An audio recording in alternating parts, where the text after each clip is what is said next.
Hey, Ken, can you Hey, hear me buddy, okay? I can't. I'm going to keep you on a tight noose today, okay? Because I Good. know you have tons of knowledge. Uh, Before we dive in, I thought the market was going to crash when the unemployment numbers came out, and then went, and then the next day when the stimulus bill came out, the markets crashed. It's starting to become kind of unpredictable. What's your thought? Well, maybe. What's my thought there? Yeah.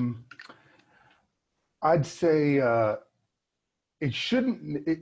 By the time the unemployment figures came out for at least a week, uh, pretty good analysts on Wall Street were saying it'd be 2.5 million to 3 million, 3.5 million filing for unemployment. So the news was already priced in. You know, Hmm. uh, I I heard a lot of people say, "Wow, the market's up on this news."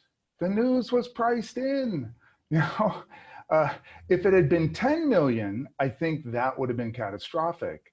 But it fell right kind of in line with what everybody thought it was going to be. So that didn't surprise me No, it didn't. Okay, a at couple all. of things also. People are saying the market will bottom is when this virus tops, meaning once we come up with something that at least stops it or we have a vaccine, then the market's going to start becoming a little more predictive. What do you think about that? Oh, no, it's going to come back way, way before then.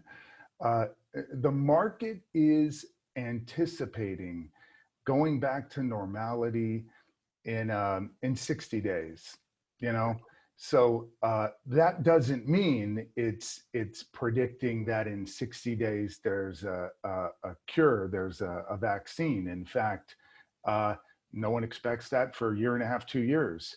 But getting look at we have a model. It's China getting to a point where we can see what's going on with China, which we can kind of now. People are going to get used to it. Remember, Oxford University came out with a study, I want to say yesterday or the day before, and they said, hey, it's conceivable half of the UK population's already been exposed, and many of them have already gone through whatever they're going to go through.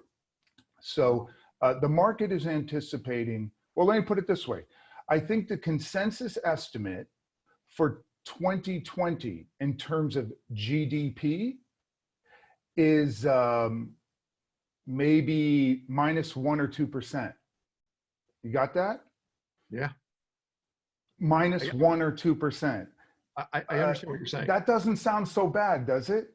Well, That's the consensus estimate. So what we're looking at is minus maybe flat in Q1 to -1, minus 20% GDP growth in Q2, yes. plus 12%, 10 to 12% Q3, plus 10 to 12% Q4.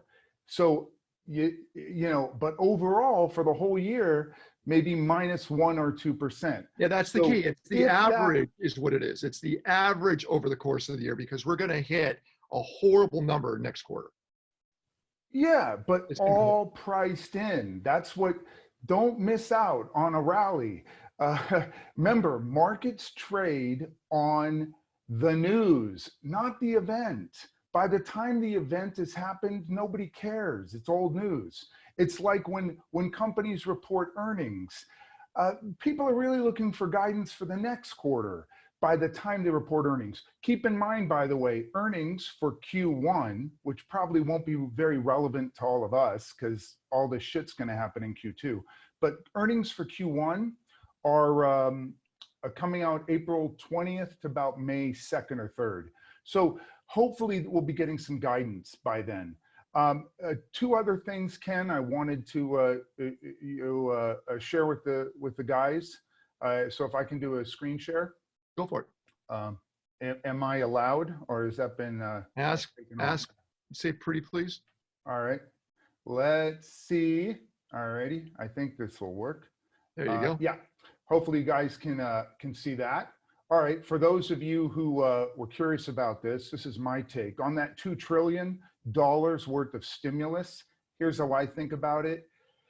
It's more like $1 trillion of stimulus directly. So you got the 500 billion going to all the people who make under 100 grand or whatever. That's direct stimulus. You've got this $425 billion loan guarantees. Those are loans. They're not, it's not free money. Unemployment benefits, I'd call that direct stimulus. Then loans to small businesses, that's probably loans, but there have been talk about maybe forgiving them too. Don't know. And then you see that third one, or that one down there, 17 billion. Of course, that's to Boeing. And then the other two I would call the 100 billion for the healthcare system and 150 billion to state governments. I would call those pretty much direct stimulus, but it's a little over a trillion, right? Because about 900 billion of it is loan guarantees. And unless those loans literally all collapse and never get paid back, that the government's going to get that money back. So I'm hoping this is enough, but remember, we have a $20 trillion economy, and we're giving it like a direct input of 1 trillion. So not that much. So even Congress, I think, is assuming that this is bad for like max a month, 2 months, you know, but not much more than that. And that, so that I would say is something, you know, when people say, where's all my money? Well, you know, there's not that much money going people directly. Something else I thought I would give you briefly here. You guys can hopefully quickly scan this, but I just took a look at all the companies that a lot of us follow, and along with Bitcoin and S&P. What was the decline from where they were to lowest low? You can see here, you know, Bitcoin fell 58%, S&P minus 33, and so on. These guys here, Amazon, Netflix, Facebook, Google, Apple, didn't fall that much, I'd say. Of course, American Airlines, 64. Now, if you look at what's come back, it's pretty impressive. Obviously, Bitcoin's up about the same amount. Uber, up 87% from its low. I'd call that pretty impressive. Slack up 73%. All these guys here, Google, Facebook, Amazon, they didn't fall that much, so they haven't gone back up that much either. I'd say if you look at from a cash flow perspective, Netflix and Uber, you know, they both have some issues. It looks like Netflix worse than Uber, because Netflix has a little over a year's worth of cash. Uber probably could stretch that 5 billion to maybe 3 years of cash. But all the other guys, they're doing really, really well. If you look at these cash hoards, one of the things that's interesting to me is how much Facebook looks. You think of Facebook as like the bottom rung from an Amazon, Google, Apple perspective. But Facebook's numbers are truly impressive in terms of the cash it has. Its gross margin is like 60 billion compared to Amazon's like 75 billion. You think of Amazon as being much bigger company, but Facebook's business model is much better. I mean, margins are way, way higher. And Slack, you know, sitting on 500 billion in cash, losing about, or 500 million in cash, losing about 500 million in cash, though it may be able to fix that. So if they don't, however, Slack will have to go back for capital. Do you think also, anyway, was Facebook at one point in time $300 billion? Have they just been buying much of their stock back? Is that why we see the cash depletion on them? Facebook never. No. Apple had 300 Apple, billion. I think, got up to 270 billion or something. Yeah, but remember Carl Icahn, remember him pushing everybody at Apple to do stock buybacks and dividends. So okay. Yeah, though, you know, they're sitting on a decent amount now. I don't think they're any trouble, especially since their stores are opening up in China again.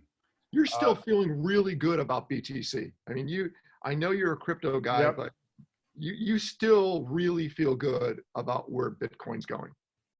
Yeah, I mean it dropped mainly because of a lot of people were leveraged on the derivatives exchanges.